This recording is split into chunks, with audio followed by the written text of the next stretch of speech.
मेडिटेशनची जादूगिरी. पुढील लेख आहे ऑरा आणि आजार. वा, लॉकडाऊन संपला एकदाचा. मोकळ्या हवेत मोकळेपणाने आता हिंडता येते. चिमुकल्यांना बागेत बागडता येते. छान वाटते. तरी परंतु काळजी तर घ्यायलाच पाहिजे ना.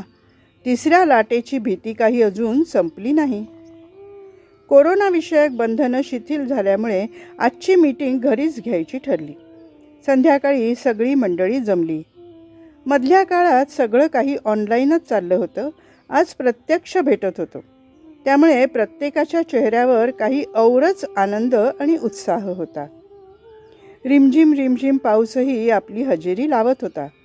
गरम गरम चहा व खमंग भज्यांचा आनंद सर्वांनी घेतला.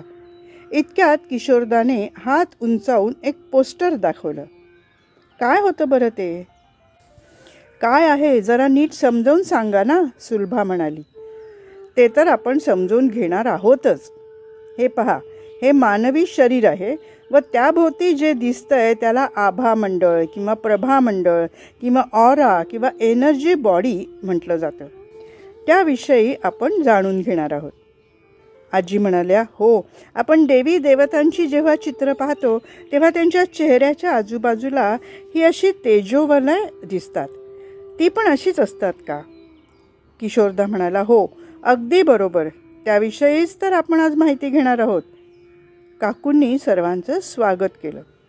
मी बोलायला सुरुवात केली की आपल्या डोळ्यानं दिसणारं शरीर हे हाडं आणि मांसपेशीने बनलेलं असतं.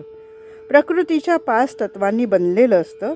परंतु त्यासोबत आणखीन एक शरीर जे की अदृश्य असतं त्याला एनर्जी बॉडी म्हणता येईल. ही एनर्जी बॉडी विचार भावनांद्वारे बनत असते. विचार किंवा भावना हे इमोशन्स आहेत, म्हणजे एनर्जी इन मोशन आहे. अर्थात एनर्जीद्वारेच एनर्जी बॉडी ऊर्जा शरीर बनतं. जर आपल्या विचारांमधल्या भावना शुद्ध, शुभ, समर्थ, शक्तिशाली असतील तर एनर्जी बॉडी पण तशीच शक्तिशाली बनते व आजारांपासून आपलं संरक्षण करते.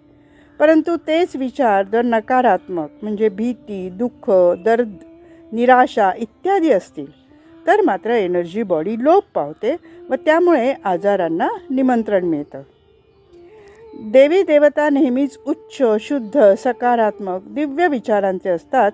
त्यामुळे त्यांच्या अवतीभोवती नेहमीच अशा प्रकारची वलय म्हणजे ऑरा असणं स्वाभाविकच आहे. माझं बोलणं सर्वच शांतपणे व मन लावून ऐकत होते. आजीच्या प्रश्नाचं उत्तर मिळाल्यामुळे तिच्याही चेहऱ्यावर समाधान दिसत होतं. बाजूला बसलेली 22 वर्षांची अवंतिका म्हणाली की ऑरा आणि आजार याबद्दल आणखी काही सांगा ना. मी पुढे बोलायला सुरुवात केली. म्हणाले की आजाराच्या पाऊलखुणा आधी एनर्जी बॉडीवर दिसतात आणि जवळपास 3 महिन्यानंतर ती प्रत्यक्ष शरीरावर, इंद्रियावर, अवयवांवर दिसायला लागतात. अवंतिका, ते कसं? मी यासाठी कर्लिन फोटोग्राफी अर्थात PIP कॅमेराद्वारे फोटो काढून त्याचा अभ्यास केला जातो. जर एनर्जी बॉडीमध्ये तुटकपणा असेल, त्यात काळे डाग दिसत असतील तर समजावं की काही दिवसानंतर त्या काळ्या डागाशी निगडीत शरीराच्या भागावर आजार येणार. मग तो शरीरावर उद्भवण्याआधीच घालवता येतो का, असा प्रश्न किशोरदाने विचारला. मी, हो, मेडिटेशन, ॲफर्मेशन, हिलिंगद्वारे ऑरा क्लीन करता येतो. अर्थात आजार एनर्जी बॉडीवर असतानाच तो घालवला तर प्रत्यक्ष रूपात तो येणारच नाही. अवंतिका मन लावून ऐकत होती. तिला याबद्दल कुतूहल वाटत होतं. नवीन माहिती मिळाल्यामुळे सगळेच खुश होते. आजची वेळ संपली, चला उद्या भेटूयात असं म्हणून आम्ही निरोप घेतला. हा लेख इथेच समाप्त होत आहे. आंतरराष्ट्रीय नोबेल पीस अवॉर्डसाठी नामांकित श्री जन्माचे स्वागत करा चळवळीच्या आद्यप्रवर्तक आणि राजयोगा मेडिटेशन जीवनपद्धतीच्या अभ्यासक डॉक्टर सुधा कानकरिया लिखित पुस्तक मेडिटेशनची जादूगिरी.